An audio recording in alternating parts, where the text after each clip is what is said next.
Balik lagi bersama Let's Go Story. Hari ini aku akan membacakan cerita yang berjudul Rumah Ayah.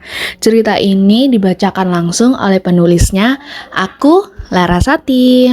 Cerita ini menceritakan tentang anak remaja yang hampir trauma tinggal di rumah ayahnya karena dia diinginkan oleh sosok yang ada di rumah itu. Penasaran sama ceritanya? Tonton terus sampai habis. Perjanjian tetaplah perjanjian. Itu yang akan ditepati oleh Mela kepada ayahnya. Seusai lulus sekolah dasar, ia akan pindah ke rumah ayahnya dan melanjutkan sekolah menengah pertama bersama ayahnya. Setelah 6 bulan menempuh pendidikan sekolah dasar, Mela tinggal bersama ibu dan adiknya di tengah kota. Ayah dan ibu Mela sudah tidak bisa bersama sejak Mela berusia 7 tahun. Keputusan egois mereka yang membuat Mela harus tinggal jauh dari ayahnya. Hingga Mela beranjak remaja, ia menepati janji kepada ayahnya untuk tinggal bersama keluarga baru, ayahnya. Mela dan adiknya, Tino, adalah anak yang istimewa bagi ibunya. Kelebihan yang gak banyak orang miliki ada pada Mela dan Tino sejak kecil. Mereka berdua adalah anak indigo. Ibunya percaya tentang dunia lain yang bisa dilihat oleh kedua anaknya. Namun, ayah mereka sama sekali tidak percaya. Hari kepindahan itu pun tiba. Tino yang masih duduk di bangku SD masih harus tinggal bersama ibunya, sedangkan Mela sudah berada di rumah ayahnya. Bukan pertama kalinya Mela datang ke rumah itu. Sebelumnya, ia pernah datang ke rumah itu dan menginap di sana. Sekarang, Mela harus menetap di sana untuk melanjutkan pendidikan. Hari pertama kepindahan Mela, hawa panas dan suasana sedikit mencekam sudah biasa ia rasakan. Mela juga sudah diperingatkan oleh ibu, jika melihat mereka, abaikan saja. Anggap mereka itu nggak ada. Tapi pesan dari ibu susah untuk dilakukan. Pasalnya, ketika ia tidur di malam pertama, Mela ditampakkan sosok perempuan berambut panjang, berdiri melayang di ujung kasur, di mana persis di ujung kakinya. Dengan pandangan yang samar, Mela melihat sosok itu dan sedikit ketakutan. Ada rasa ingin beranjak dari tempat tidur, namun tubuhnya seakan ditahan oleh sesuatu yang berat. Beberapa saat, Mela melihat sosok itu. Mela mendengar suara lirih. Ikutlah bersamaku. Suara lirih itu tetap tidak mampu membuat Mela beranjak dari tempat tidur. Sampai beberapa saat, tubuhnya terasa yang berat itu menjadi terasa lebih ringan ketika berulang kali ia membaca doa-doa yang ia bisa. Akhirnya, Mela bisa melanjutkan tidur sampai pagi. Hari demi hari, Mela jalani dengan seharusnya. Ternyata, di sekolah, Mela juga melihat banyak bentuk sosok yang mengerikan. Hal itu cukup membuat Mela sedikit menyerah dengan keadaan. Ia ingin kembali ke rumah ibu, tapi ia harus tetap di sini untuk janjinya. Mendapati hal itu, Mela dapat pesan lagi dari ibu kalau ia wajib punya wudhu sebelum tidur. Cara itu cukup menenangkan Mela dan membuat tidurnya nyenyak tanpa gangguan.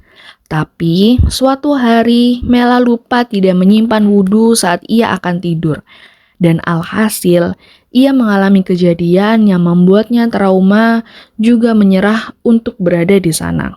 Pada malam itu, Mela merasakan malam yang cukup berat. Ia berada di antara mimpi dan nyata. Ia terbangun begitu saja di sebuah hutan lebat yang cukup gelap. Pencahayaan di hutan itu hanya dari beberapa obor yang tergantung di pohon.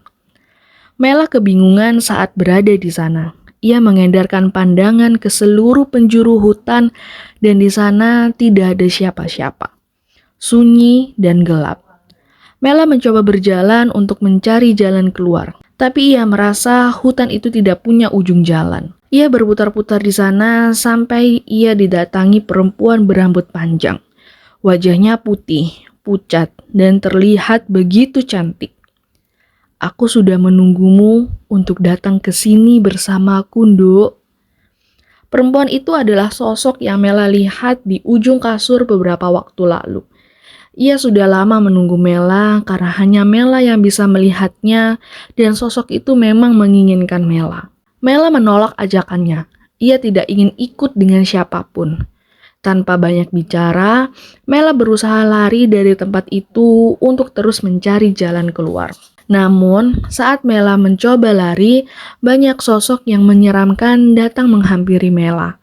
Banyak yang menginginkan Mela untuk tinggal di dunia mereka hanya karena cuman Mela yang bisa melihat mereka.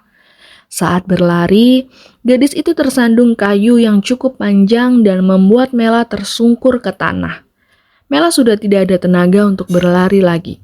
Dan di saat itu, Mela merasa ada satu sosok kakek tua yang berdiri di hadapannya. Tubuh kakek itu bersinar terang sambil membawa tongkat panjang. Mulutnya tidak bergerak, tapi Mela mendengar suara berat dari kakek itu. Pejamkan matamu sambil membaca ayat kursi. Mela menuruti perkataan kakek itu. Dan setelah beberapa kali membaca ayat kursi, Mela terbangun di teras rumahnya. Nafasnya cukup berat dan kepalanya masih terasa pusing. Ketika ia terbangun, azan subuh langsung berkumandang. Seminggu kemudian Mela pulang ke rumah ibu dan menceritakan semua apa yang ia alami. Ibunya terkejut mendengar cerita anak gadisnya itu dan berusaha menebak siapa kakek yang menolong anaknya. Nenek Mela yang tak sengaja mendengar cerita cucunya itu mengatakan kalau itu adalah leluhurnya. Seorang penjaga yang memang dimiliki dari keluarga ibu. Ia akan datang ketika keadaan sangat genting. Tapi aku gak bisa lihat wajahnya, Nek. Badan kakek itu bersinar cukup terang, sahut Mela. Kita semua gak ada yang tahu wajah kakek itu.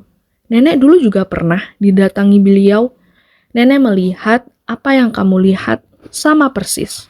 Meskipun begitu, Mela tetap tidak ingin kembali ke rumah ayahnya. Ia tidak sanggup merasakan rasa lelah dan sakit ketika harus merasakan dunia mereka. Dengan adanya obrolan yang baik dan pengertian yang cukup, Ibu Mela menceritakan semuanya kepada mantan suami. Untuk membuktikan kebenaran itu, ayah Mela sempat mendatangi kiai yang benar-benar memahami hal itu. Penjelasan dari kiai membuat ayah Mela mulai percaya. Malah, beliau memberitahu kalau terus-terusan itu terjadi, Mela benar-benar bisa berpindah dunia. Bukan Mela yang menginginkan hal itu terjadi, tapi sebuah anugerah yang memang harus semua bisa terima dan sadari. Kiai itu juga mengusulkan untuk menutup mata batin Mela, tapi malah ayah Mela yang menolak. Dengan berat hati, Mela harus tetap tinggal bersama ayahnya untuk menyelesaikan sekolah.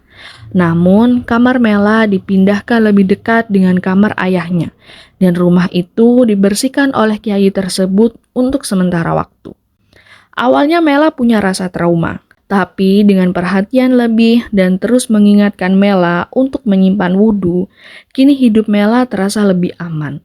Meskipun ia masih bisa melihat, tapi mereka tidak terlalu ekstrim kepada Mela, karena kiai yang meminta sang kakek untuk tetap menjaga Mela. Begitulah ceritanya. Capek banget emang kalau harus berurusan sama mereka. Gak kebayang gimana jadi Mela dan untungnya ada leluhur yang menjaganya. Segitu dulu cerita dari Let's Go Story. Kalian kalau punya ide atau gagasan utama tentang pengalaman horor, bisa dikirimkan ke email katanyalaras@gmail.com. Kalau kalian suka sama ceritanya, bisa kasih like dan subscribe. Kalau kalian gak suka, mungkin di cerita berikutnya kalian suka. Sampai ketemu besok. Bye-bye.